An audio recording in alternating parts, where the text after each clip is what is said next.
Brilliant. So this session is the third of our Hedgehog Friendly Campus conference series webinars, the third and final, unfortunately. And this session will be presented by a guest speaker, and that's Emma Pavans de Ceccaty from Pesticide Action Network UK. Emma actually leads the Pesticide Free Towns campaign at the Pesticide Action Network. And that campaign helps people across the UK to create safer and greener urban spaces. Emma's talk today is going to be on questioning or discussing the use of pesticides in and around student campuses, as well as kind of in the normal community. So we're really excited to have you here today, Emma. Over to you. Hi, everyone. Yeah, really keen to be here. Just sharing my screen. Here we go. Yeah, I think a headline thing to start with, to be honest, to my knowledge, and that can change, there is no pesticide-free campus in the UK. So that is something that, you can claim and push forward, but yeah, that is the landscape that we're working with. But I'll backtrack and tell you a bit more about the campaign and about the work we do and what we're even talking about. And then towards the end, we'll talk about campuses and what that can look like there specifically. I'm just editing so I don't see myself. It's always nicer. There we go. But yeah, so the Pesticide Free Towns campaign, I mean, I feel like most people know about pesticides a little bit now, particularly in agricultural spaces. It's been a lot more at the forefront, and there's been all these sort of pushes to stop neonics or bee chemicals in the UK. But actually, there's also pesticides used in urban spaces, and yeah, not in agriculture effectively. So that includes campuses. And that's what this campaign is about. So whereas in agriculture, I think we can all say that it is a lot more complicated a conversation, or maybe more controversial, let's say. I think we do have a position from Pan UK's perspective that there should not be pesticides there either. But from an urban perspective, which is what this campaign is about, it is very much geared towards ending the use of pesticides in the amenity space. So any pesticide that isn't used in agriculture is amenity, and that's to do with maintaining urban spaces effectively. So the logo on the bottom left there is our Pesticide Free Towns campaign logo. Yeah, and so the campaign's been running since 2015, and we've had a lot of successes since. I don't know how to do my next slide. There we go. So on the flight to America, haven't you? Oh yeah, don't forget to mute yourselves. So yeah, so just to really say what we're talking about in terms of urban pesticides. So, that actually is an umbrella term, and that includes herbicides, so to kill plants, fungicides to kill fungus, insecticides to kill insects, and it's all to do with maintaining that urban infrastructure. So you can see on the right here a picture of an operative spraying, very small grass in between cracks, and that is often what we're talking about, to be honest. And so these are pesticides that are going to be used on our pavements, in our tree pits, in our parks, in soft surfaces, but also along paths, in gardens, in playgrounds a lot, in sports pitches, in churchyards, and of course in campuses. So obviously tree pits and stuff like that fits into campuses, but this can be along walls, basically anywhere where you think a plant should have been but isn't growing. Bearing in mind that plants are pretty industrious, you can be pretty sure that pesticides have been sprayed. And that is the way that these spaces have been kept since basically the 80s. And so who's doing this spraying? In urban spaces, there's different land managers, but the major ones will be councils. But then obviously there'll be school managers, there'll be campus managers. I think I saw some people here from sustainability teams from campuses.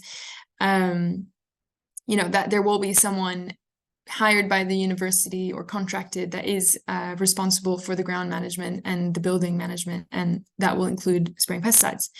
And so the vast majority, and I say that 99.9% of that use is for aesthetic reasons, is for what we want these spaces to look like. And it's a choice in terms of cost and just how things have been done, frankly, of using pesticides to maintain this very neat and tidy look. So the fact that, the outside of your building, whatever, of your library is completely just bricked up or tarmacked, is a choice, and the fact that there's nothing else growing there is a choice, and an expensive choice, frankly, that's maintained, sprayed sometimes 3 times a year at the minimum, usually.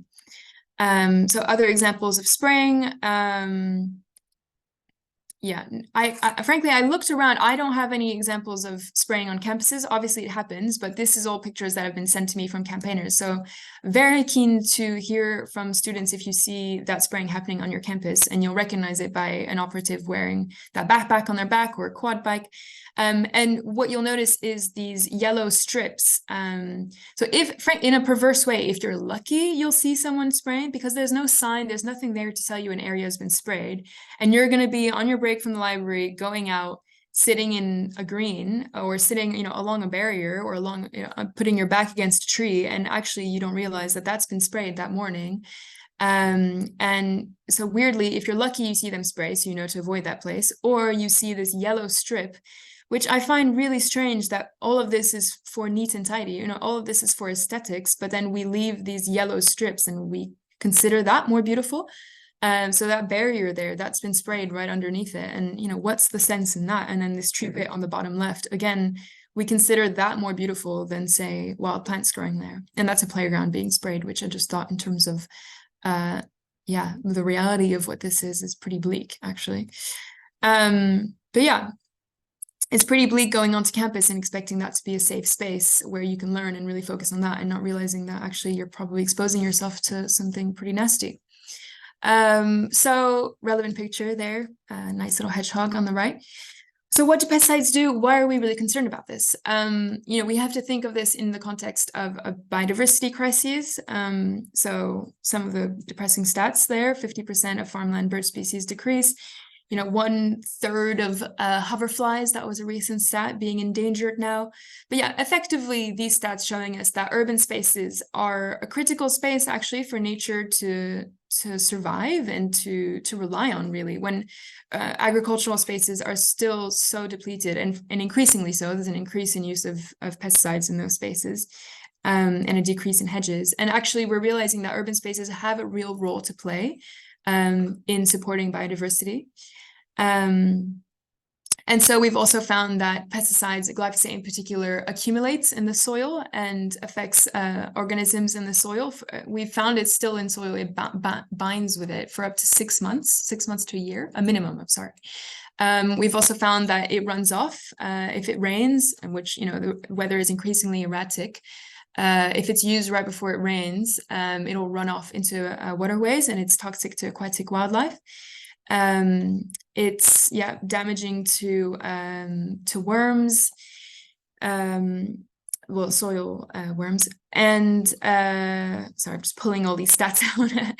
and also really harmful to species, whether directly to honeybees, sorry, not honeybees, to wild bees, bringing it back to their homes, their holes, their nests.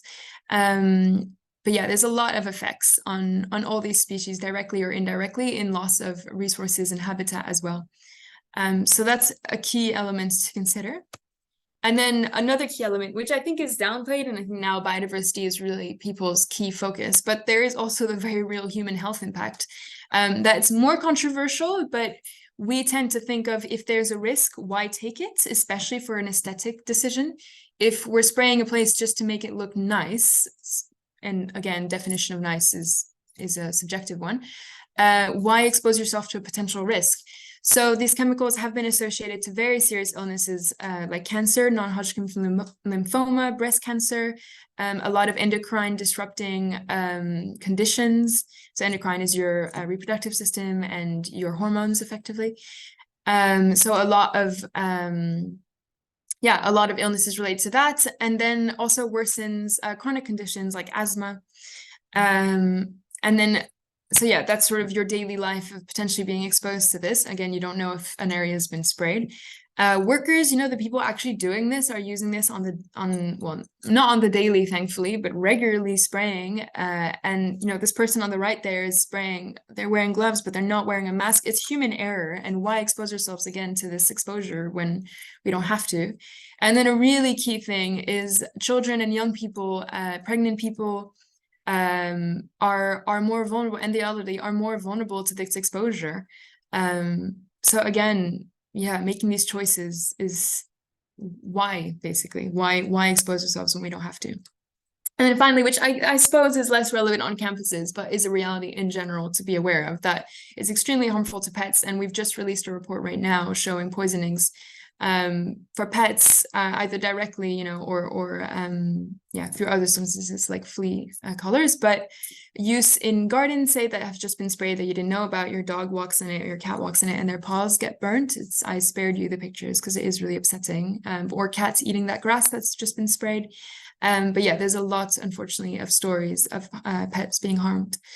So yeah, that is sort of the reality of it, and the context of why this is of concern to us and why we're calling for doing things differently. So really briefly, the policy landscape, you know, why aren't we pushing for a national ban? We are about to launch a new campaign on that level. Unfortunately, the government has not been particularly helpful on this, let's say. So it hasn't been our main target with this campaign. We've gone from a grassroots approach, which we've seen in Europe has been successful. France is pesticide free, and their first approach was going through different towns going pesticide free, and then that trickled upwards. But yes, there are some policies that are helpful. So there is the Environment Act of 2021 that asks that all local authorities have a general duty to conserve and enhance biodiversity. And I think, you know, that's true of campuses as well, that are passing, climate emergencies or being aware of biodiversity and have all these biodiversity measures in place. So that's something to bear in mind, that is connected. If they have something in place on your campus for biodiversity, why are they still spraying pesticides? It doesn't make sense. And then something to bear in mind, finally, is glyphosate is still allowed for use in the UK and in the EU, but it was relicensed with the clear stipulation that it should be minimized in public garden, in sensitive spaces. It's actually a longer quote than this, in places such as parks, public playgrounds, and gardens. So clearly it's not a safe or casual product, and there are real boundaries that they say it should be used within. But that's often overlooked when it's used. And again, and I'm sure if you write to your university, you will hear the usual, it's been relicensed, it's safe, but that's not actually true. So what's really needed is a change in mindsets. You know, we talk about exposure, we talk about using the precautionary approach of, you know, why expose ourselves to this, and that this is done for aesthetic reasons. I think this picture on the right is a really great example of a place that's been sprayed, a tree pit, or actually I think it's just a verge at this point. And then beneath it, what a tree pit could look like if it's just left to go wild. You know, obviously there's an incredible amount of diversity of what that could look like, but that's what's needed. It's taking a step back and realizing that there's lots of effective chemical-free alternatives, and I think I go into that later. But there's lots of ways to maintain these spaces. We're not saying it's in either or, that we should completely rewild our campuses and that we shouldn't use pesticides. It's not that we're calling for. We're saying some areas should be left for biodiversity, but in a maintained way. You can have areas that are more wild, areas that are well kept, and you can do all that without chemicals. It just takes that vision. We're also calling for, you know, the recognition that weeds, plants, wild plants are incredibly beneficial for insects. You know, there's so many reports now, one just recently by the University of Sussex, showing that actually wild plants, and ragwort in particular that's been demonized, is actually much more nutritionally and nectar full for insects, and they prefer that than wild plants that are planted. So all these poppy fields that we plant they are beautiful, but in reality they aren't as beneficial as just leaving things go, you know, spread on their own. And finally, I say residents here, but obviously, well, I guess they're campus residents. But, you know, celebrating that local biodiversity. You know, we have all these courses in our universities and our colleges that are for biodiversity and learning to work with nature, and these environmental humanities courses, but then you step out and that's not reflected on the area where you're at. And it's often either bricked up or, you know, these grand buildings, but with absolutely no diversity around them. And, you know, that needs to change. So bringing students along on that journey is important as well, and seeing that as an opportunity. So very briefly, it's not really the space to be talking about it, but I know we will come up of what alternatives are possible. So of course, you know, in the really nice sort of wild field on the right, doing nothing is a very cheap and effective way. You can do nothing in an intelligent way. So I'm sure a lot of you have seen now sort of wild patches, but with the edges mown, so that you can see that that patch is very intentional. But, you know, on a lot of campuses have these huge swaths of green. There are areas where you can just have patches of wildflowers or, you know, whatever wild grass is there. And you're saving on mowing expenses. So obviously No Mow May is a really popular scheme now, and that is actually saving money in terms of pesticide or weed management. Preventative measures, so mulching around trees. So there's so many preventative things, so planting up areas. So that's sort of ground cover, but yeah, I won't go into it too much, but there's a lot of preventative measures that can be done. And in terms of hard surfaces, so like paths and stuff like that, that is actually the most important one, is just continuously brushing those so that you're not waiting for plants to grow. You're actually just removing what we call detritus. So, you know, organic matter, leaves falling down, all these things that break down. And, you know, on a green space, that's great, but actually on a hard surface, on a road, that's just going to create soil. Which is exciting, and it's really great to see it happen in, you know, see that natural process happen. But in reality, that is soil for plants to then grow. So if you don't want an area to have plants grow, then don't allow soil to be there in the first place. And I think that's really a key thing to understand is, you know, maintain those spaces in the first place so that nothing can grow there. And, you know, again, thinking intelligently for campuses, those are spaces where thousands of students are walking at high season. Probably a lot of those spaces are being sprayed, but nothing would have grown there anyway. You know, there's a lot of councils, that's more my experience, that I realize that they're kind of being, you know, done over by contracts because they're being sold 3 sprays a year on places where actually nothing would have grown in the first place because it's a high street. So Oxford Circus, the center of London, realized they don't need to spray there because there are thousands of people there every day. And I'm sure that's very replicable in terms of numbers for like outside a library or in the middle of a campus. So there's a lot of places where potentially even campuses are wasting money. A really nice way is of another alternative is you know, hoeing and mowing and hand weeding.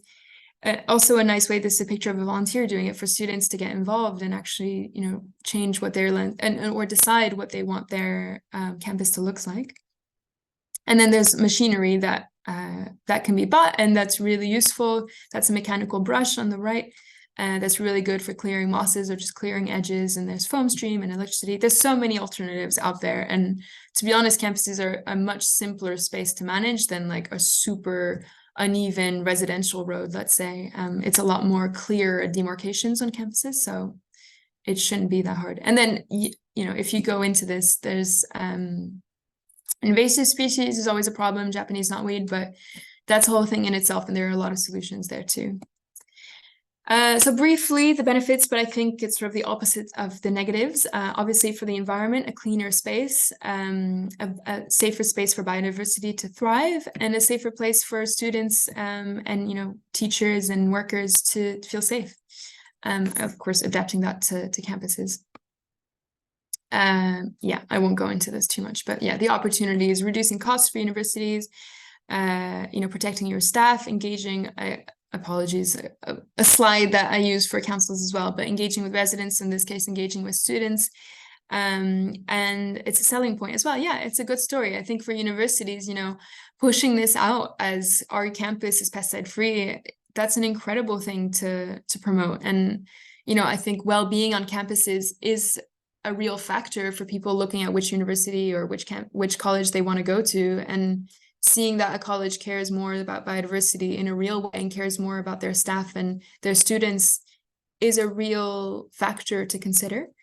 So yeah, I suppose it's a slightly more cynical route of thinking of a selling point, but you know, campuses and universities are competing entities as well. And if you want to go down that route, if you want to push them to go pesticide free, that is an argument. So that's people hand weeding and signs that campuses can put up, as this one's Brighton Hove Council, but yeah, just a lot of interventions. And so the key messages that I've peppered through this is very, very real, and actually kind of it will come back up because I have really nice pictures of campuses that have lots of sort of wildflower areas, but a lot of the time they'll have a wildflower area on one side and then are spraying on the other.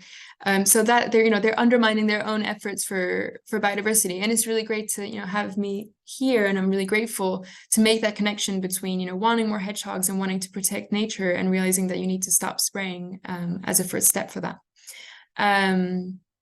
Some of this is granular. There's no like-for-like replacement of glyphosate. Yeah, so it's not just stopping spraying and then finding one other solution. It's thinking of things across the board. Public support, so getting people on board, basically, letting students know, letting everyone know on campus that change is happening. And again, yes, this idea that it doesn't have to be neglect. It's not an either or. So going pesticide-free very much can rhyme with supporting biodiversity and having well-maintained spaces. And change is possible. This is a really nice sign from a Essex campaigner on the right. And so, yeah, as I said, there's no pesticide-free campus yet. It hasn't been an area that I know of, hasn't been an area that we've engaged with so much so far, but it's such a low-hanging fruit. It would really be a much easier space than very cash-strapped councils and very complicated councils where nothing is the same ever. But there are successes despite that. So there's 125 active campaigns. So that's all the orange dots on the map. There's 50 councils, and that's a conservative figure, that are completely pesticide free, including 3 in London. And so those are the green dots on the map. And then there's 56, again, that is an incredibly conservative figure, 56 councils that have significantly reduced how much they spray. So either all their parks are pesticide free, or, it's like it goes by area, but yeah, they've done a lot to already reduce. And that's places that we know, but every day we're finding out that somewhere else has done it and just didn't make a big deal out of it. And so some little questions for you. What do you want your campus to look like? This is actually Cambridge on the right. They have a wildflower area, which I don't know is managed or not with or without pesticides, but at least it's in the right direction of thinking of these spaces as dynamic spaces and not just bare green lawn. So what pesticides are being used by your campus, and where and when are they applied, is a question that is really useful to start with. And then what biodiversity measures do they already have in place? And then, raising that awareness, basically connecting to other students, connecting to societies, connecting to staff, letting them know that this is happening, and letting them know both what positives the campus land managers are doing. And, it's very much about working with. But yeah, and then letting them know those gaps in their regime. And then setting up a meeting, at least for as much as you can, to try and take a working with approach, not an adversarial approach. So reaching out to them and saying, this is something that I'm concerned about, and, we're campaigning, we're rallying for change. And then keeping the momentum, which I'm here to help with. We have an incredible amount of resources and information out there for you. But yeah, that is the key to sort of follow through with that initial push. So let's make campuses pesticide free. And so these are campuses across the UK. So that's Sussex on the right, that's Durham on the top. I think that's Leicester on the bottom, and on the top left, I can't remember. I can't see it anymore. But yeah, so there's a lot of places that are aware of the need for more biodiversity and the opportunity for more biodiversity on campuses. So I think making that connection for them, just highlighting that that's great that they're doing all this stuff for biodiversity, but actually it needs to go further than that, and you need to stop spraying. So yeah, I'll leave you with this pretty image, and thank you. How long have I been speaking? Yeah, about half an hour. That's great. Thank you so much for that. That was really, really interesting. It was nice to see some of those sort of practical examples from the councils you've been working with, and sort of see some of the kind of interesting adaptations that they've made. I really loved that. I think it was in the Avon area where you had they had a volunteer that was kind of tasked with doing hand weeding. And I know some campuses have had that idea in the past, and that's really interesting. So yeah, be interested to kind of hear if anybody's got any thoughts on whether they would be on their campus able or willing to do something similar. I definitely have some questions, but I wanted to pass that opportunity over to the audience first. So I haven't seen any in the chat, although I've just seen something from Civi there, but I don't know whether that's a question. Has anybody got any questions that you'd like to ask Emma? So feel free to unmute if so.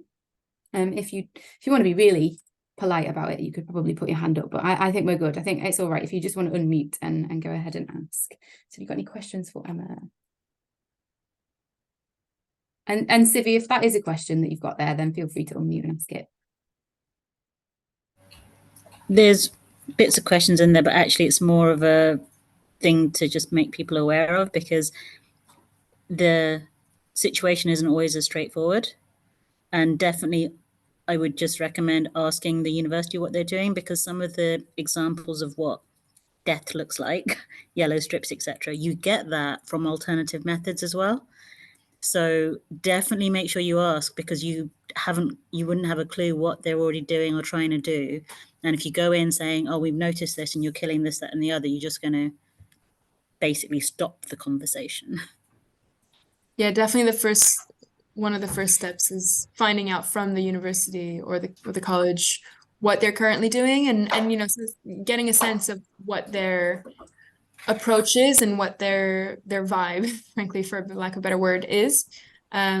Just to know whether they're up for working together, whether they already trialed some things, but most places will be aware of alternatives. It's just whether that's a priority for them or not. True, but also it's just in terms of low-hanging fruit and money, you'd be surprised how strapped universities can be. They may be seen as having more money than councils, etc., but in terms of where that money is directed, it's not always on the ground side. So if you want university to prioritize that and put more money in, because some of these alternative techniques do take more time if you're doing it properly, it means the university needs to know that the student body are choosing their university because they're prioritizing these kinds of things, so that the university, where they can, they put more money into those. But it's, it's just... It doesn't, hopefully, if you do it right. So yeah, we do work with councils, mostly, and all of them have incredibly strict budgets. So actually we work with Kingston Council, and they've saved £44,000 a year, reducing the amount that they spray. So there is definitely, an argument, and that is usually the argument that we go forward with of, you have less budgets. How do we work within that for, a more biodiversity supportive effect, but actually intelligent management of your campus. So again, things like that I've said, that spraying areas that in most likelihood don't need to be sprayed at all, things like that. There's a lot of review that I think a lot of universities will benefit from in terms of their budgets. Cheers. Thanks, Civi. And interesting, that link with Kingston there. We've got a couple of questions in the chat there, Emma. So Lily has asked, how does glyphosate affect mammals when it targets a specific plant pathway which is not in mammals? So can you talk a little bit about the effects on mammals of glyphosate? Yeah, well, mammals. Love the university setting. You get much more interesting questions. So kind of what I said in terms of humans are being mammals. So the endocrinian system is the system that's going to be most affected. So things in terms of reproductive development. A lot of developmental issues that occur. So a lot of it is on that chronic level and on that long-term level, which is why it's incredibly difficult to pinpoint to one chemical. Again, which is why we push for the precautionary approach. But again, things like cancers have been observed in people that are a lot, in much more acute senses. So that is grounds workers in the US, that has been the court case associated there, but actually in France as well now, there's just been a link with a child who had a cancer, I believe, and that link has been directly made with glyphosate. A lot of unfortunate diseases and conditions there that are being associated to it.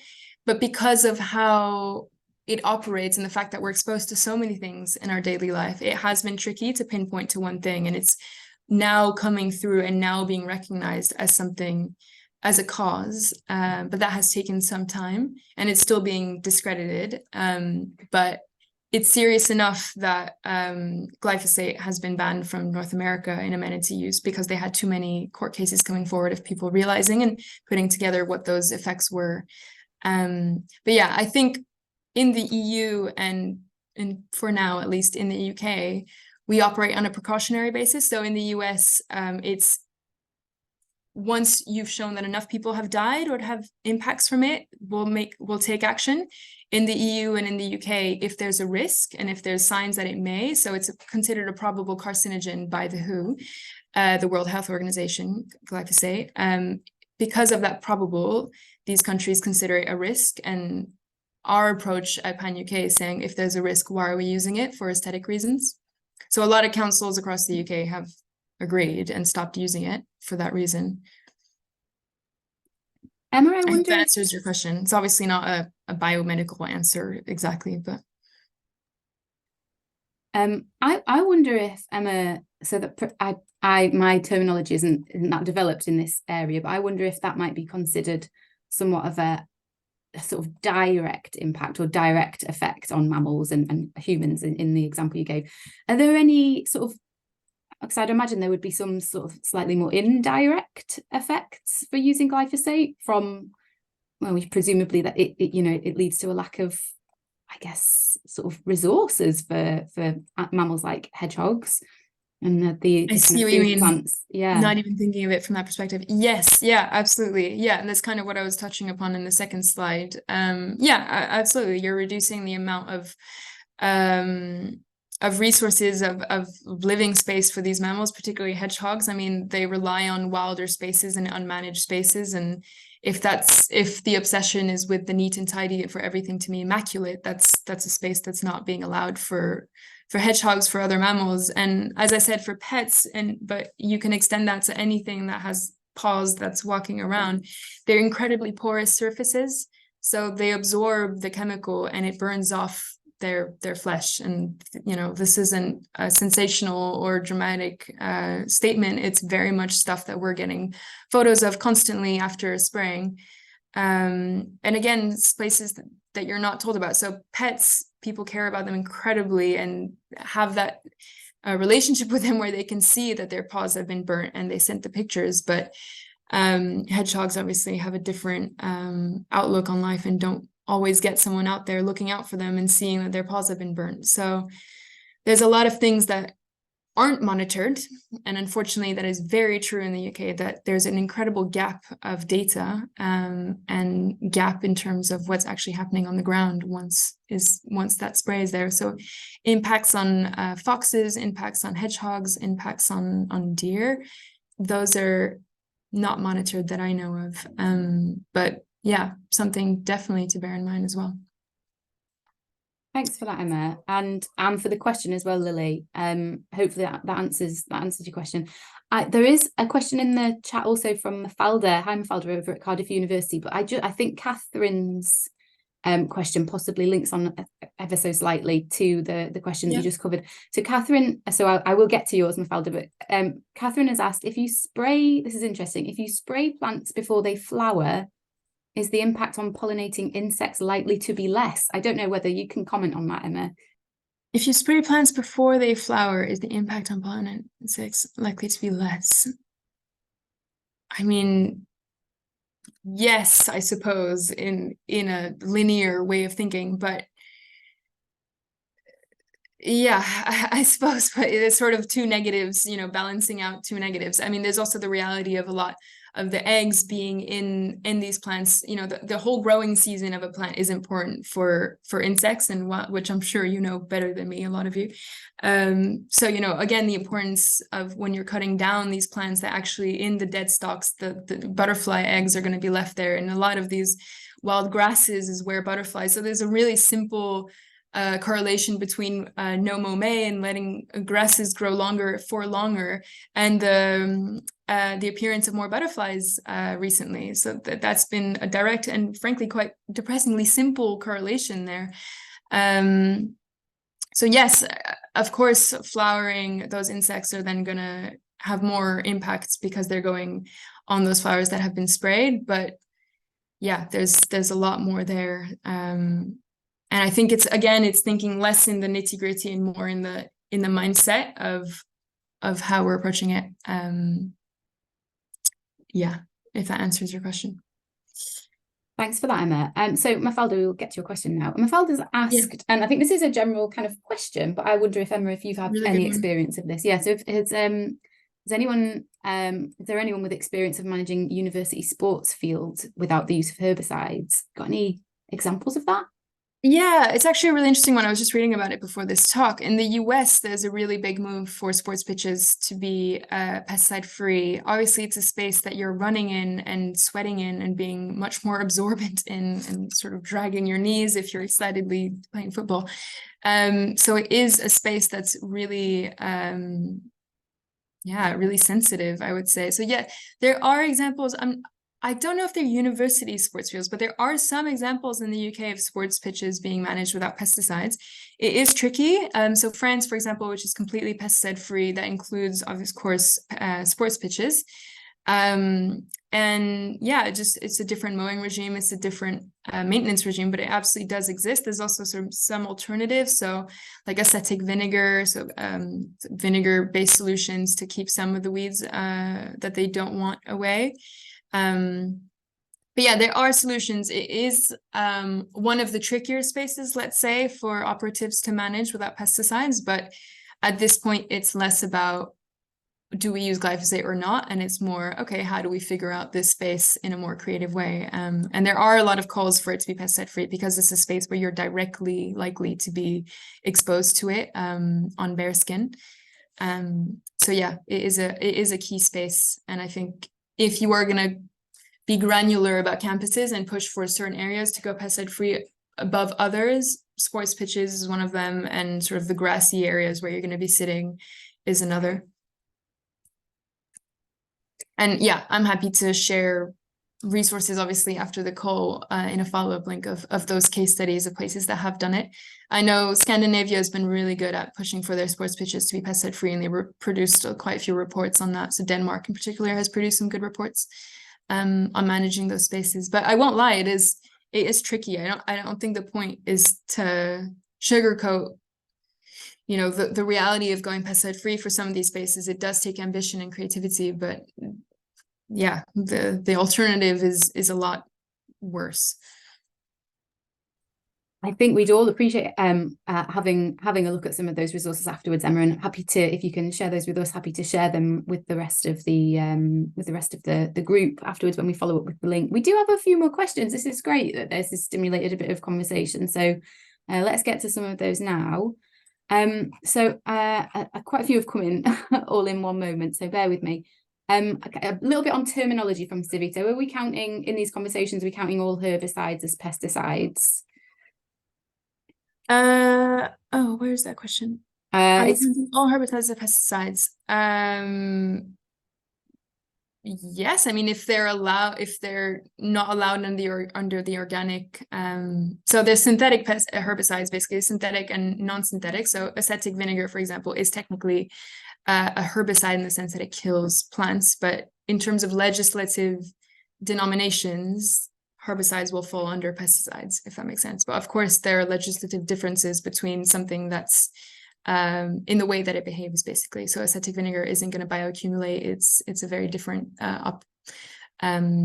behavior, and it is allowed under organic management. So yes and no, basically. There are biocides, but those are biocides. Anyway, it's a very granular question. Yeah, I think that's great, just to kind of, I guess, frame maybe what some of the questions you have might be. They probably wouldn't come up with actual operatives. They will be using glyphosate or another form of herbicide, but that level of granularity usually comes up when someone's trying to disagree, and that's fine, totally fine. But if you actually are speaking to your operative, most of the time they will just be using that. And yeah, so that's not really, it won't be a hurdle, let's say, in this conversation. Thank you for that, Emma. And I'm wary that we've got a few more questions in the chat box. And as people reply to them, it actually reshuffles the order from my side. So I'm just trying to make sure I'm not missing any, but bear with me. So we've got an interesting question from Ian, who has asked, what would be a practical solution to help manage Himalayan balsam, which is a legally controllable weed without the use of glyphosate? Any suggestions on that? Yeah, I think Civi's put a really great suggestion. There are, different solutions, ground cover, removing it. But yeah, you do need to be careful in terms of the seed stock. Yeah, I mean, it's incredibly technical, but yeah, there are alternatives. We have alternatives to herbicide guide that has a whole section on invasive species in particular, and the importance and recognition that those do need to be removed. At the very least, we ask that they are stem injected rather than sprayed with glyphosate. But yeah, off the top of my head, I don't have that case study in my mind, but we do have those available. But yeah, I think Civi's answered that really well. If there is an alternative that's worked for them, then that's a recommendation already. Yeah, and I've seen Civi a few times popping up in the chat with some alternatives that are being used over at Kingston. So yeah, it might be interesting at some point perhaps to get maybe a case study out of Kingston for the Pan UK website or something similar, if that's something that Civi would be interested in working on you with. I don't know that this is a question, I might try and formulate it into one, but something from Amanda. So if we're going pesticide free, are there any considerations around fertilizers that have weed control in them? I think is the question there. Yeah, weirdly that doesn't come up that often. I don't feel that comfortable with that, with answering that, just because I haven't seen that come up so often. But yes, in effect, yes, some fertilizers are artificial and synthetic. I think it does fit into that mentality of what you're trying to accomplish. And I think so for example, some wildflower patches are incredibly unbiodiverse friendly because of how they're planted, with lots of fertilizers, clearing the ground with glyphosate in the first place, and then managed in a really unfriendly way as well. So yeah, I think it's kind of hitting the nail on the head of thinking of this as a holistic process where you might be dooming yourself is a bit of a big term, but you might be aligning yourself for pesticide use in the future depending on the choices you make up ahead. So there's also pesticide coated seeds, though that's again less usual at this level, but that does happen. I know some councils are working on identifying that in their own seed stocks. But yeah, I think thinking of your grounds maintenance and planting as a whole and as a whole system, and considering the choices you make ahead will impact the choices after. So how much you remove X or Y from certain areas will affect how much is growing, or how much you have ground cover will affect what's growing. So, bare soil equals plants that will grow of their own volition. So if you want that soil to be a flower garden, then plant those flowers. It does take that conscious approach to it. Yeah. Thank you, Emma. And thank you, Bethany, who's just highlighted a question from higher up in the chat around how, I guess it's about messaging and communication. How could we convince higher ups at universities to kind of transition towards kind of more biodiversity friendly stuff and use less pesticides? Yeah, I think that is the key work, right? I think that mentality shift is really the key. And I think, to the credit in the UK in general, that is starting to happen. I think showing that is something that there's appetite for that. The RHS and the Chelsea Flower Show, all these places recognizing wild plants as the top of what we want. It's a bit naff maybe, and not necessarily what people consider as like the goal, but shows that public opinion is shifting. And I think that's really what we're working against, basically, is shifting that neat and tidy brigade. So yeah, pulling out examples of that being really wanted on other campuses, pulling out the good stories and showing that is something that's really being lauded. So the media is really responding well to that. Cambridge was seen as amazing for quite a, underwhelming in reality for biodiversity, wild patch in front of one of their buildings, but it is showing that positive response is there. And I think your strength if your student is rallying other students, showing that that's something that's going to be well received from, in effect, you know, you are paying clients. I think that is a reality, and that's sort of what Civi was pointing towards. It's, again, it's maybe a more cynical way of looking at it, but you have power and you have a voice as a student or as staff there of what you want this space to look like, and showing that there's that appetite there is important. So, you know, that's kind of where I come into play. That's where campaigning can come into play, is having petitions there, having signs, you know, rallying other societies to really show that that is what you want things to look like. And, you know, and again, that's the working with approach, showing them that you're not going to just criticize them, you're actually going to celebrate the moves that they do. So that if there are biodiversity measures in place already, you can say, that's fantastic, we're really happy to see that, now let's go further. But really being ready to, you know, on one hand, being a critical friend, on one hand, pointing out some discrepancies, but on another, really celebrating and welcoming those opportunities. So I think that is the work that's to be done, in effect, is that mentality shift. But it's a really positive work and it's really well received. So the moment you reshape, you know, a wild verge or a side of a building as actually, this is for biodiversity, put up a simple sign, people love it. But if it's just seen as neglect, then it's seen as, why is this just left to grow like this? So it's taking control of the narrative is what I tend to say. That's really lovely. There was I saw lots of clapping hands and thumbs up in the group there. So lots of agreement there, and absolutely, I love that idea. And like certainly with the Hedgehogs program that we run here at SOS, that is kind of the key principle. You know, it's about changing the messaging, it's about changing the conversation, and you know, in some ways, you know, for some teams that we've worked with, we've been able to do that with hedgehogs. You know, it gets people's buy-in. And I feel like there's probably just a lot more information that we could do with gathering from the universities, colleges, and even the schools that we work with around this. And, you know, what are people's opinions on this, and how could we be taking, from a student and staff perspective, and how could we be taking more steps? So I guess less of a question and more just a prompt really for anybody that's joined today. And if this has stimulated any ideas, or it's made you think, you know, I really want to know a bit more about this, let's have a chat. So obviously Emma is here from Pan UK, representing Pan UK, but we're here from SOS representing students. So if you want to deliver or start on thinking about a campaign that relates to pesticides, whether that's, you know, pesticides and their effect on wildlife, pesticides and their effect on human health, you know, whatever, let's have a think about this and how we could maybe take some steps to getting some movement on that, because we would love, you know, to see, you know, one of your campuses being the first pesticide-free campus, right? That's really what we would love to see, some steps towards that. So do you? I'm sure a lot of places are doing that already. I'm just hearing from Civi here that, you know, they're using vinegar-based solutions that is pesticide-free, that isn't synthetic pesticides, and that's really positive to hear. So I think a lot of places are doing great things already and just don't know to shout about it and to make some noise.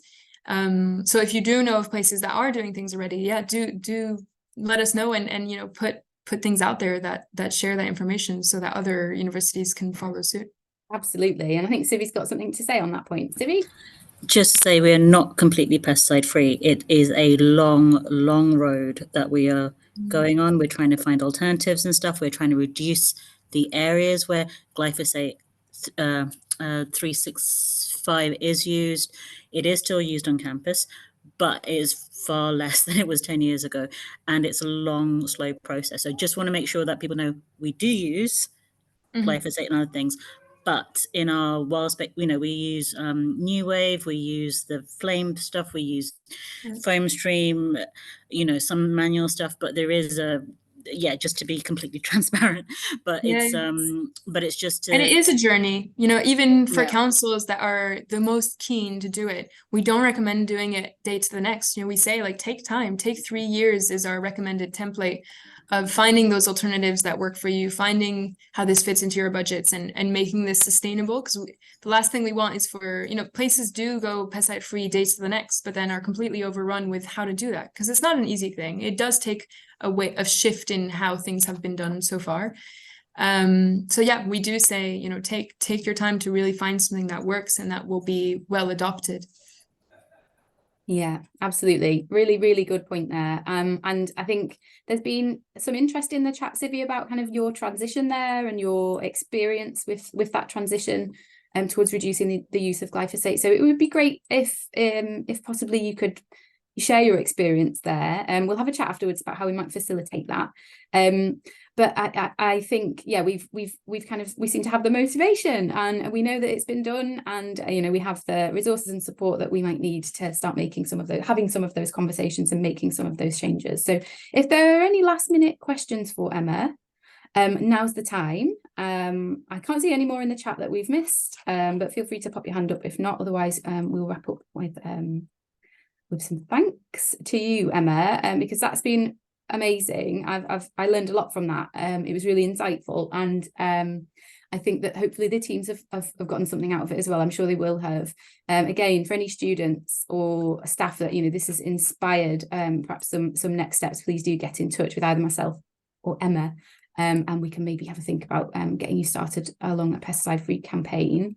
So yeah, thank you ever so much, Emma, for coming and joining us. I just want to highlight just what C. Lloyd is saying in the chat, because I think that's absolutely true, and a big sort of next fight for us in the UK, because that's not the case in France, for example, of just getting away from the pictorial meadow plantings, those wildflower patches. That is lovely, but that isn't actually that biodiversity friendly. Or not the best that we can do, and actually just leaving things to grow and accepting that wild grasses is incredibly important as well, and maybe not as aesthetically pleasing in what we consider now aesthetically pleasing, but that's a lot of pressure and a lot of maintenance actually on grounds teams to have those picture perfect wildflower meadows. So I know I put those as the picture for the campuses, but that's kind of all I could find in terms of biodiversity. But yes, non-natives takes more maintenance too. Yeah, absolutely. So just letting things be and helping nature help itself effectively, rather than sort of trying to shape it. But I'll stop there. But yeah, we have lots of resources, and I'm here for for adapted plans. If there's an idea or strategic help, that's what we're here for. Or campus operatives that are looking to develop a plan or have struggles that they're worrying about and want case studies. Like, that's all stuff that we're happy to provide for free. So yeah, here to help, and good luck, because yeah, I think there's really an opportunity there. It'd be really cool. And just a reminder for anybody who is signed up to our Hedgehog Friendly Campus programme, there are actually actions within the toolkit that relate to this, and some links and support from Pan UK in there. So do refer to the toolkit as well for any of those kind of resources and support. We have it built in, Emma, within the Hedgehog Friendly awards. So universities are taking sort of gradual over 3 years actually steps to reduce their pesticides, herbicides and other chemicals. So yeah, that's definitely built in there. And I love that you ended on this idea of letting nature help itself. I think that's a really lovely kind of way to frame this and way to think about this, and yeah, a really nice way to end that webinar. So yeah, thank you again for coming along and thank you and speaking with us, and thanks to everybody for coming and giving up your lunch break to come and learn a little bit more about this, and for all of your insightful questions and thoughts in the chat as well. So thank you so much for that. We will make sure we publish the recording on our YouTube page by the end of the week, so have a look there for the recording, and we'll send that out to everybody who registered via Action Network. So thanks so much for coming. Thank you. Thank you, Emma. Enjoy the rest of your day, everybody.